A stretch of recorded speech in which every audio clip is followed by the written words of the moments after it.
Krishna Krishna Hare Hare Hare Ram. Okay, हम चर्चा कर रहे थे कि मंदिर का दर्शन करने और विशेष करके परिक्रमा करने के बारे में चर्चा कर रहे थे भक्ति विषय सिंधु। ये चैप्टर हम थोड़ा सा जल्दी स्पीड में कवर करेंगे क्योंकि काफी समय ले लिया इस चैप्टर ने, तो थोड़ा पढ़ लेते हैं इसको।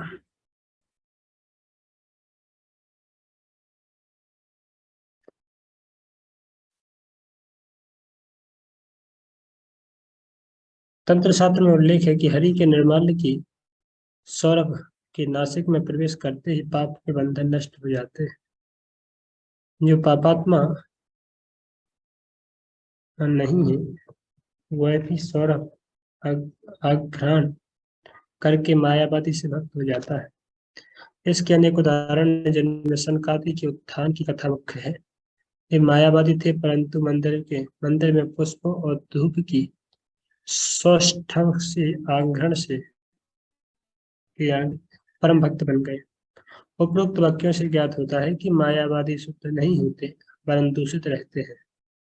श्रीमद् भागवत में प्रमाण है, जिसने संपूर्ण पापों का मार्जन नहीं किया है वह शुद्ध भक्त नहीं हो सकता। शुद्ध भक्त को श्री भगवान के परमेश्वर तत्व में कोई संदेह नहीं रहता, इसलिए वह निरंतर कृष्ण भावना और भक्ति योग के परायण रहता है। अगस्त्य संहिता में सदृश वाक्य है, अपनी घ्राणेन्द्रिय की विशुद्धि के लिए हमें मंदिर में श्री कृष्ण को अर्पित पुष्पों को सूंघना चाहिए। तो यहाँ पे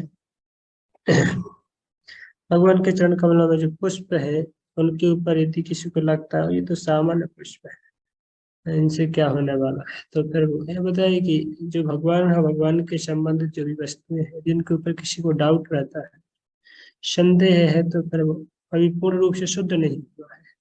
संदेह का मतलब यह है कि हम पूर्ण रूप से शुद्ध नहीं हुए, कि भगवान की भगवत्ता पे और भगवान की परमेश्वर तत्व पे विश्वास नहीं है पूर्ण रूप से। मायावादी उदाहरण दिए गए हैं, जैसे कि शौनक आदि ऋषि थे। पहले वो निराकारवादी थे, बाद में जब तुलसी की सुगंध उनके नाक में गई तो बाद में भक्त बन गए। भगवान के चरण कमल में तुलसी अंत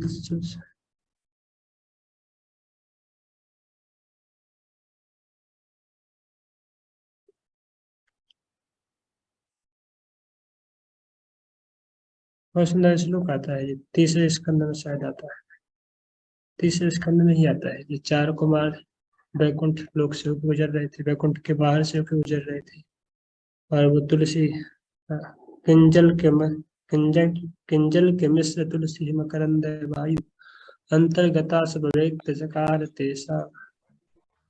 ऐसे बताते हैं, अंतर रिक्त जब भगवान के चरण कमलों से निकलने वाली तुलसी के ऊपर से जब हवा गुजरती है तो तुलसी की सुगंधि को बहा करके ले जाती है, और सुगंधि चारों कुमारों के नाक में प्रवेश करती है, और जैसे उनको सुगंधि उनकी नाक में प्रवेश करती है तो अंतर्गता, अंतर से और बाहर से दोनों को कैसे विकार तेसा, उनके हृदय में ऑटोमेटिक दिव्य आनंद की अनुभूति है, और उनको एकदम आध्यात्मिक अनुभूति फील, उनको लगा क्या है जी, कहाँ से आ रही है इस प्रकार से कुछ।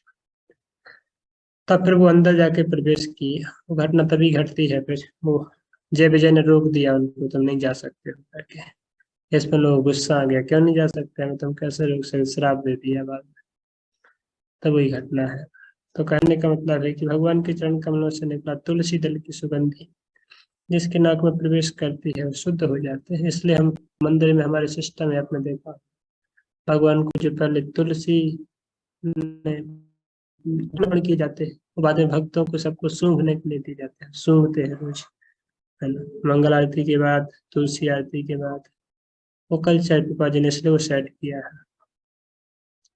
जल को छिड़का जाता है, बाद में पूरा हो जाता है, हो जाता है। विष्णु धर्मोत्तर में श्री मूर्ति के चरण कमलों का स्पर्श करने के संबंध में कथन है, जो पुरुष वैष्णव दीक्षा से युक्त है तथा कृष्ण भावना भावित भक्ति योग के परायण है, वही श्री मूर्ति का स्पर्श करने का अधिकारी है। गांधी द्वारा चलाए गए राजनीतिक आंदोलन के काल में उस वैदिक पद्धति का विरोध किया गया था जिसके अनुसार शूद्र, चांडाल आदि अधम श्रेणी के लोगों का मंदिर प्रवेश निषिद्ध है। यह निषेध उनके अशुद्ध आचरण के कारण है, परंतु साथ में उन्हें अन्य सुविधाएं प्राप्त है जिनसे वे शुद्ध भक्तों के संग में भक्ति योग के चरम संसिद्धि को प्राप्त कर सकते हैं। किसी भी जाति में जन्मे मनुष्य का बहिष्कार नहीं है, पर सबके लिए पवित्र होना आवश्यक है। उस शुद्धि पद्धति को अंगीकार करना होगा, परंतु गांधी केवल हरिजन नाम की मोहर लगाकर उन्हें शुद्ध सिद्ध करना चाहते थे। अतः मंदिर के व्यवस्थापकों और गांधी में गंभीर संघर्ष था। तो प्रभुपाद जी यहाँ पे जो गांधी के समय पे चलाए गए आंदोलन या उनके जो आर्टिफिशियल प्रवेश, उनके जो तरीका है उनके बारे में बता रहे हैं कि उस समय जो है चूंकि हरिजन या इस प्रकार जो निम्न कास्ट के लोग थे उनको मंदिर प्रवेश वर्जित था, तो जो रिचुअलिस्टिक ब्राह्मण होते थे, कर्मकांडी ब्राह्मण, वो इस तरीके से निम्न जाति के लोगों को मंदिर में के अंदर प्रवेश नहीं करने देते थे।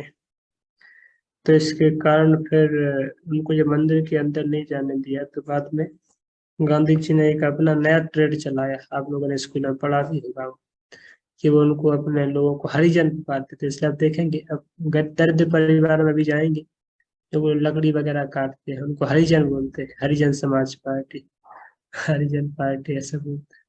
तो उनको लगा हरिजन नाम रख देने से जो हरि के प्रिय हो जाएंगे, जो हरि के लोग हैं, अभी भगवान के लोग। तो फिर पाजी बोल रहे हैं कि हरिजन नाम रख लेने से या रामू राम रख लेने से या कृष्ण नाम रख लेने से कुछ नहीं, पहले उसका शुद्धिकरण भी होना चाहिए, है ना। उसको भक्ति की प्रोसेस में भी लगना चाहिए। ये तो भक्ति की प्रोसेस में नहीं लगा है, केवल उसका नाम हरिजन रख दिया, राम रख दिया, कृष्ण रख दिया। तो वो पापा जी को उदाहरण देते हैं ना, बोले जन्म से तो अंधा है, उसका नाम है कमल लोचन। नाम रख दिया कमल लोचन की, जिसके नेत्र कमल के समान सदृश है, और वैसे देख रहे अंधा है पूरा का पूरा, दिखाई नहीं देता। तो ऐसे नाम का कोई मतलब है क्या? या रवि लोचन ऐसे, है ना। तो नाम का कोई मतलब नहीं है। तो व्यक्ति की आंखें खुलते नहीं है तो नाम रखने से थोड़ी सब होगा। इसी प्रकार से भक्ति में केवल अपना नाम बहुत बड़ा रख लेने से कुछ नहीं होगा जब तक आंतरिक रूप से वो शुद्धि नहीं होगी। जो कुछ हो, वर्तमान नियम सब शास्त्रों का विधान है। कोई भी शुद्ध व्यक्ति मंदिर में प्रवेश कर सकता है। वास्तविक स्थिति यही होनी चाहिए जो विधि पूर्वक दीक्षित और विधि विधान का पालन करते हैं। तो प्रभु भक्त भक्त में श्लोक आता है कि हम इसलिए प्रभुपाद जी को काफी सारे लोगों से लड़ाई करना पड़ा, जो इसलिए कर्मकांडी ब्राह्मण थे, रिचुअलिस्टिक ब्राह्मण।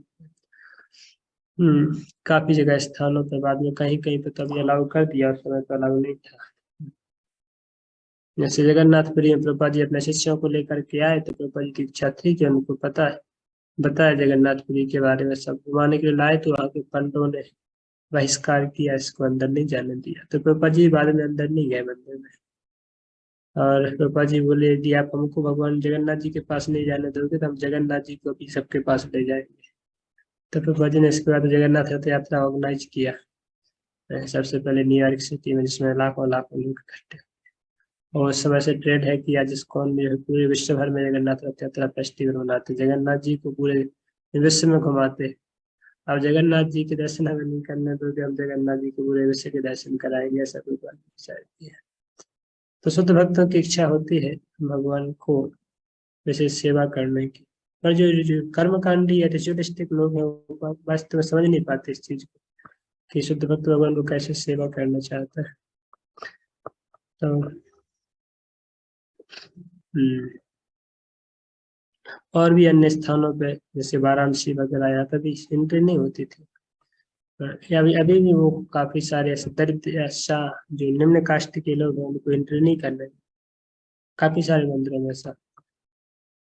पर कहने का मतलब जो व्यक्ति भक्ति नहीं कर रहा है, भक्ति के नियम पालन नहीं कर रहे हैं तो ठीक है, पर शास्त्र का कहना है कि सटकर्म मंत्र तंत्र शारदा अवैष्णव गुरु न सस्यात स्वपच वैष्णव गुरु, ऐसे शास्त्र का कहना है। भागवतम का कहना है कि यदि कोई व्यक्ति सटकर्म में भले ही कितना एक्सपर्ट क्यों ना हो, भले ही कितना निपुण क्यों ना हो, एकदम मंत्र तंत्र उसको बहुत अच्छी तरह से आते हैं, पर यदि वो व्यक्ति अवैष्णव है, मतलब वैष्णव नहीं है, भगवान का भक्त नहीं है, तो गुरु बनने के योग्य नहीं है, या फिर मतलब कुछ भी करने के योग्य नहीं है। पर दूसरी तरफ यदि कोई चांडाल, सपचो सर्पचो मतलब चांडाल भी क्यों ना हो, जन्म से कुत्ते का मांस खाने वाला, पर यदि वो भक्त है, भक्त बन गया है, भक्ति में जुड़ गया है, तो फिर वो गुरु बनने के योग्य है। तो इसलिए हमें दीक्षा का विधान है, जो व्यक्ति एक बार दीक्षा लेते हैं गुरु के माध्यम से, परंपरा में मंत्र ग्रहण करते हैं, तो फिर वो शुद्ध हो जाते हैं और उनका प्यूरिफिकेशन चालू हो जाता है। तो दीक्षा में दोनों ही प्रोसेस है, दीक्षा मतलब एक परफेक्ट एंड दूसरा प्रोसेस। तो यहाँ पर दोनों माध्यम से समझने चाहिए। दीक्षा का हम बोलते हैं कि हम दीक्षा लेकर के परंपरा में कनेक्ट होकर के, गुरु के माध्यम से कनेक्ट होकर के भक्ति कर रहे हैं, तो व्यक्ति ऑलमोस्ट अभी शुद्ध होने जा ही रहा है, मतलब ऑलमोस्ट शुद्ध हो गया है, क्योंकि उसने गुरु का चरण कमलों का आश्रय ले लिया है, आदर गुरु पादाश्रय। पर दूसरी तरफ दीक्षा लेना एक स्टार्टिंग प्रोसेस है, जहाँ पे भी उसका एडमिशन हुआ है भक्ति में, ऐसे समझ सकते हैं। तो हमें अपने आप पे कभी ये नहीं सोचना चाहिए हम दीक्षित हैं तो अभी हम बहुत महान हो गए या शुद्ध हो गए, ऐसे नहीं। दीक्षा एक इनिशियल प्रोसेस है, जहाँ पे गुरु आपको अधिकार देते हैं भक्ति करने के लिए, राधा कृष्ण के चरण कमलों में, और गुरु के अधिकार के माध्यम से हम आगे बढ़ने का प्रयास करते हैं। जो भी हो, जो कुछ हो, वर्तमान नियम शास्त्र, सब शास्त्रों का विधान है, कोई भी व्यक्ति शुद्ध मंदिर, कोई भी शुद्ध व्यक्ति मंदिर में प्रवेश कर सकता है, बस स्त्री की ही स्थिति होनी चाहिए। जो विधि पूर्वक दीक्षित और विधि विधान का पालन करता है वही प्रवेश और श्री मूर्ति का स्पर्श कर सकता है, सब नहीं। विधि के साथ मूर्ति स्पर्श करने वाला तत्काल पाप पुण्य से छूट जाता है और उसकी सर्वाशिष्ट सर्वाधिष्ट सिद्धि होती है। तो मंदिर में मूर्ति मूर्ति का विशेष करके अर्चा विग्रह का सेवा करना, तो हम देखते हैं कि हाँ, जैसे हमारे यहाँ पे है, तो कोई सामान्य सामान्य सब भक्त मूर्ति की जाकर के उनको टच नहीं करते, उनका श्रृंगार वगैरह नहीं करते। ब्राह्मण दीक्षित, जो लोग ब्राह्मण दीक्षित होते हैं, उनको ही श्री विग्रह के अंदर जाकर के, गर्भगृह के अंदर जाकर के भगवान की सेवा करना, उनको ड्रेसिंग पहना, भोग लगाना इत्यादि, उनको वो बोला जाता है, दिया जाता है। सामान्य सब भक्तों को नहीं दिया, तो सामान्य सब भक्त लोग अपना पर्टिकुलर सेवा कर सकते हैं। तो जिस प्रकार से अकॉर्डिंग टू देयर प्यूरिफिकेशन, तो जिसमें एक सिद्धि का विषय है। बराह पुराण में श्री कृष्ण मूर्ति के स्पर्श की महिमा है। कोई भक्त कहता है, हे वसुंधरे, वृंदावन में जो श्री गोविंद देव का दर्शन कर लेता है वह यम पास में नहीं पड़ता है, वरन देवगति हो जाता है। भाव यह है कि यदि कोई साधारण व्यक्ति भी कौतूहल वश वृंदावन जाकर दैव बस गोविंद जी का दर्शन कर ले, तो उसके लिए वैकुंठ नहीं तो कम से कम उच्च लोगों की प्राप्ति तो निश्चित है। अतः वृंदावन में गोविंद मूर्ति के दर्शन मात्र से महान पुण्य होता है। तो यहाँ पे धाम की महिमा, विशेष करके भगवान की अर्चा विग्रह का दर्शन करने की महिमा को बल दिया जा रहा है। आरती दर्शन, स्कंद पुराण में मूर्ति की आरती दर्शन का महात्मा है। आरती के समय भगवान के मुखारबिंद का दर्शन करने वाले की करोड़ों वर्षों से संचित पाप पुंज भस्म हो जाते हैं, उसके ब्रह्म हत्या जैसे जघन्य पाप भी नहीं ठहर पाते। उत्सवों का आयोजन, जैसा पूर्व कथन है, श्री कृष्ण जन्माष्टमी, रामनवमी प्रमुख वैष्णवों की जन्मतिथि, झूलन यात्रा, दोलन दौल दौल यात्रा आदि महोत्सवों को अवश्य मनाना चाहिए। इस समय भगवान को रथ पर विराजमान किया जाता है और फिर नगर के विभिन्न मार्गों पर उनकी शोभा यात्रा निकाली जाती है, जिससे लोगों को मंदिर में दर्शन का लाभ सुलभ हो जाए। भविष्य पुराण में कहा गया है, जो चांडाल आदि कौतुक में भी रथ पर विराजमान श्री भगवान को देख लेते हैं, विष्णु पार्षद बन जाते हैं। भविष्य ऐसे कहा, अग्नि भविष्य पुराण में से कहा। अग्नि पुराण का वाक्य है, जो मंदिर में श्री मूर्ति की पूजा को देखकर प्रसन्न होता है वह पंचरात्र में वर्णित क्रिया योग के फल को करता है। क्रिया योग प्राय भक्ति योग जैसी अभ्यास की पद्धति है। परंतु वह विशेष रूप से ध्यान योगियों के लिए विहित है। भाव यह है कि इस क्रमिक पद्धति के ध्यान योगी अंत में भगवत भक्ति के स्तर पर आनंद हो जाते हैं। क्रिया है, ऐसे काफी सारे लोग बोलते हैं।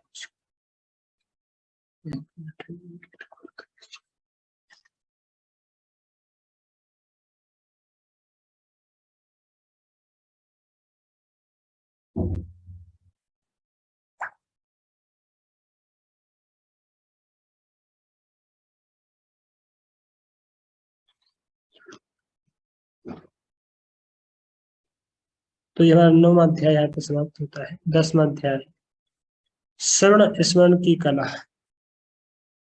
कैसे श्रवण स्मरण को स्ट्रॉन्ग किया जाए। श्रवण कृष्ण भावना और भक्ति योग का आरंभ श्रवण से होता है। सभी मनुष्यों को यह अवसर दिया जाना चाहिए कि वे भक्ति गोष्ठी में आकर श्रवण करें। कृष्ण भावना के पथ पर उन्नति के लिए परम अनिवार्य है।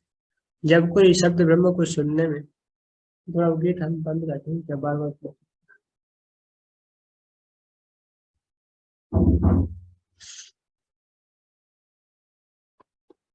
जब कोई शब्द ब्रह्म को सुनने में कर्ण विवरों का योग करता है तो वह शीघ्र ही हृदय से शुद्ध और परिष्कृत हो जाता है।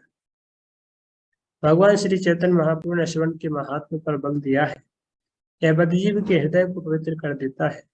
निश्चय है द्रुत गति से भक्ति योग में लगने और कृष्ण भावना को समझने का अधिकारी बन जाता है। गरुड़ पुराण श्रवण की महिमा का अतिशय सुंदर दिग्दर्शन है। प्राकृतिक जगत में बद्धजीव की अवस्था सर्प के कटे अचेतन मनुष्य जैसी है, क्योंकि इन दोनों को ही मंत्र ध्वनि से प्रचेतन किया जाता है। सर्प द्वारा दष्ट मनुष्य तुरंत नहीं मरता, वरन पहले अचेतन होकर कुछ समय उसी अवस्था में पड़ा रहता है। प्राकृतिक जगत में जीव निद्रा मग्न है, क्योंकि वह अपने यथार्थ स्वरूप और कर्तव्य को तथा श्री भगवान से संबंधित संबंध को नहीं जानता। अतः विषयी जीवन का अर्थ है कि माया रूपी सगा काटना, और इस प्रकार कृष्ण भावना के अभाव में जीव का मृत पाया हो जाना। सर्प के कटे हुए मुमूर्षु को मंत्रोच्चारण से फिर जीवन दान दिया जा सकता है। इस मंत्र विद्या के अनेक विशारद है। इसी प्रकार महामंत्र हरे कृष्णा कृष्ण कृष्ण हरे हरे, हरे राम राम राम हरे हरे को सुनाकर म्रियमाण अचेतन पुरुष को वापस कृष्ण भावना की अवस्था में लाया जा सकता है। तो यहाँ पर इस प्रकार से कोई व्यक्ति को जब सांप काट लेता है तो फिर वो कुछ समय के लिए अचेतन होता है, उसके बाद में मरता है। तो उस अचेतन स्थिति का वर्णन किया जा रहा है कि ऐसे व्यक्ति अनकॉन्शियस हो जाता है। इसी प्रकार से है अविद्या रूपी जो माया है उसके द्वारा डसे गए तो हम अचेतन हो गए। पता नहीं हम कौन है, कहाँ से आए, क्या सफर कर रहे हैं। जैसे वो व्यक्ति अचेतन व्यक्ति है, सांप के काट लेने से उसको पता नहीं चलता है क्या है, कहाँ पे पड़ा है ना। इसी प्रकार से तो जब उस व्यक्ति को ठीक करना होता है तो क्या करते हैं, जो झाड़ने वाले आते हैं मंत्र से उनको झाड़ते हैं, मंत्र उनके ऊपर छोड़ते हैं और धीरे धीरे व्यक्ति को अचेतन से चेतन अवस्था में लाने का प्रयास करते हैं। उसी प्रकार से हमारी आंतरिक चेतना या जो आत्मा है वो अभी अचेतन अवस्था में या फिर पूर्ण रूप से अविद्या रूपी सर्प के द्वारा काटे गए उस मृत या फिर अचेतन व्यक्ति के समान है। यह हम अपने भगवान के दिव्य नाम को या भगवान के इस दिव्य महामंत्र को इस अनकॉन्शियसनेस चेतना पर जब बार बार छोड़ेंगे पूर्ण भाव के साथ और पूर्ण ध्यान पूर्वक, तो धीरे धीरे जैसे मंत्र से वो सांप का जहर उतर जाता है, उसी प्रकार से हरे कृष्ण महामंत्र रूपी दवा से हमारी जो अचेतन अवस्था है उससे हम चेतन अवस्था में वापस आ सकते हैं, ऐसे बोला गया है। इसमें भागवत में इसका उदाहरण है 4:29-40। भगवत चरित्र श्रवण की महिमा के संबंध में सुखदेव गोस्वामी महाराज परीक्षित से कहते हैं, हे राजन, वही स्थान निवास के योग्य है जहाँ महान आचार्य भगवान के दिव्य चरित्र की वार्ता करते हैं। वहां रहकर उन महापुरुषों के मुखचंद्र से निस्यंदित कृष्ण लीला रस सुधा की धाराओं का कर्णपुटों से अहरनिश पान करता रहे। 4:29-40 कौन सा श्लोक है?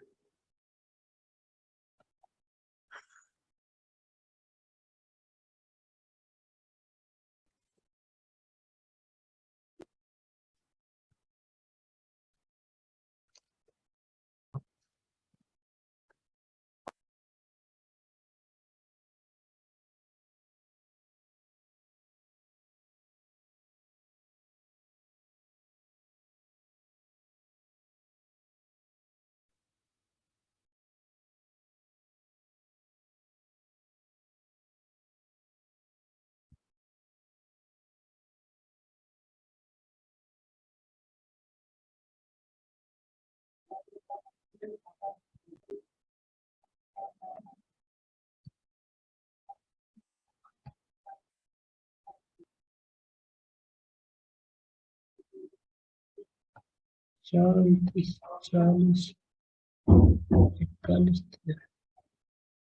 41 41।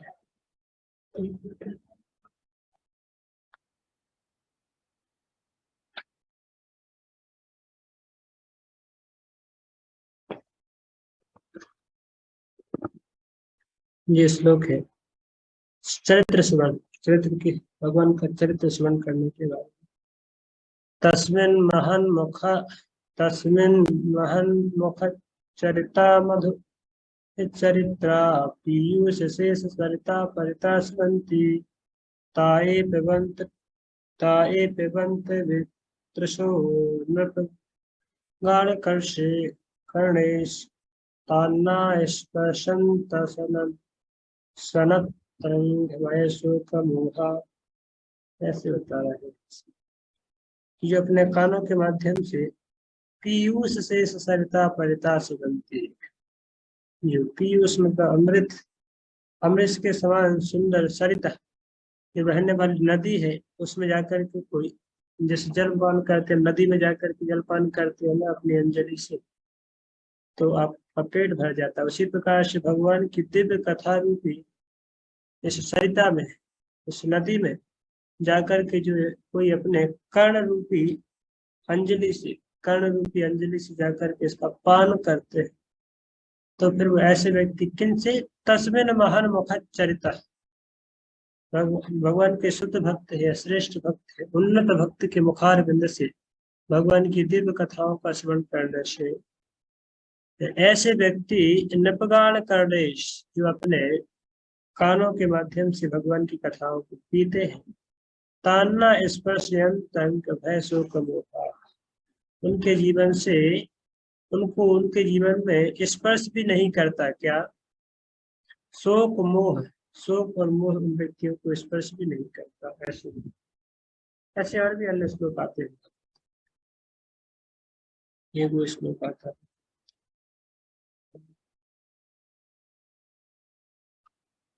शोक मोह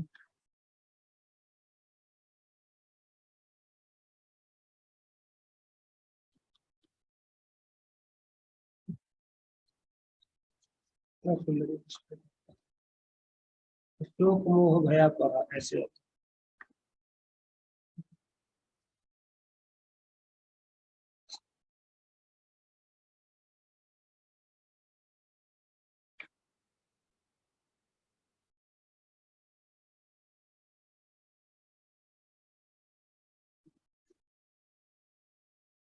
अभी नहीं मिलता है, आएगा भी है, याद आएगा तो भूल जाता है। पहला लाइन शोक मोह भया, सुख दिवस से बताते हैं उनके जीवन से शोक मोह और भय गायब हो जाते हैं, जो भगवान की दिव्य कथाओं को सुनने में रुचि विकसित कर लेते हैं।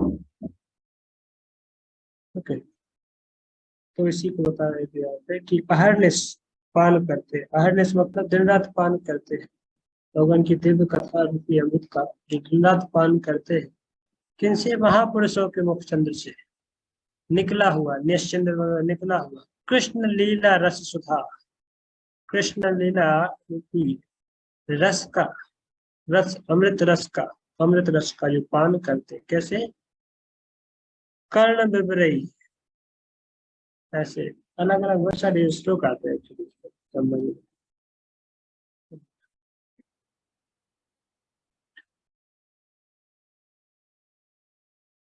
कर्ण पुटों से हंस पान करता है, जो अतृप्त होकर निरंतर इस अमृत का पान करते हैं, उनको भूख प्यास भय शोक और भाव मोह स्पर्श नहीं कर सकते। भगवान श्री चैतन्य महाप्रभु ने भी ईश्वर को वर्तमान कलयुग में स्वरूप साक्षात्कार का साधन बतलाया है। यदि किसी व्यक्ति को अपने स्वरूप को साक्षात्कार करना, आत्मसिद्धि प्राप्त करना, तो श्रवण करना चाहिए, चैतन्य महाप्रभु का श्रवण करना चाहिए। इस काल में पूर्व युगों की विधि विधानों और वेद स्वाध्याय का ठीक ठीक अनुष्ठान संभव नहीं रहा। फिर भी यदि कोई महाभागवतों और आचार्य चरणों द्वारा उच्चरित शब्द ब्रह्म का स्मरण करे, तो केवल इतने से भवरोग शांत हो जाएगा। कहते भगवान श्री चैतन्य महाप्रभु की आज्ञा है कि उन्हीं अधिकारी पुरुषों से श्रवण करें जो भगवत भक्त। व्यवसायी कथा वाचकों से सुनने का कोई लाभ नहीं। आत्मज्ञानी पुरुषों से सुनने पर चंद्रमा से निस्यंद सुधाधारा जैसी अमृत की कल्लोलिनी नदियां हमारे कर्ण रंध्र में प्रविष्ट होंगी। उपरोक्त श्लोक चंद्रमा के इस अलंकार से कितने सुंदर यहाँ पे रूप गोस्वामी पाद इसकी व्याख्या कर रहे हैं। सुखदेव गोस्वामी भागवत में इसकी व्याख्या कर रहे हैं। तो कितना सुंदर श्लोक। किस प्रकार से जैसे नदियां होती है, नदियां बहती है तो कल कल कल कल कल कल कल कल की आवाज दे करके वो बहती है। कितने सुंदर। यदि आप नाइट में जाएंगे, विशेष करके जो पर्वतीय थोड़ा इलाके से होकर गुजरती है, यदि आप ऐसे कोई जैसे मध्य प्रदेश जैसा इलाका है यहाँ पे पथरीला और पर्वतीय इलाका है, जब वहां से नदियां बहती है, जब कम थोड़ा जल होता है, बहुत ज्यादा जल नहीं होता है, तो उनमें बहुत सुंदर और एकदम शुद्ध जल, उसमें आपको एकदम अपनी शकल स्पष्ट दिखाई देगी, एकदम नील कलर का जल रहता है, और वो कल कल कल कल कल कल चल चल चल चल चल चल के बताया। ऐसे प्यारा लगता है, उसका आवाज बहुत प्यारा होता है। तो बहुत लगता है कि पीते जाओ, ऐसे करने का मन करता है। यदि आप कभी आपने आभास किया, आप लोग जंगल में कभी गए, जंगल में गए आप लोगों में से कोई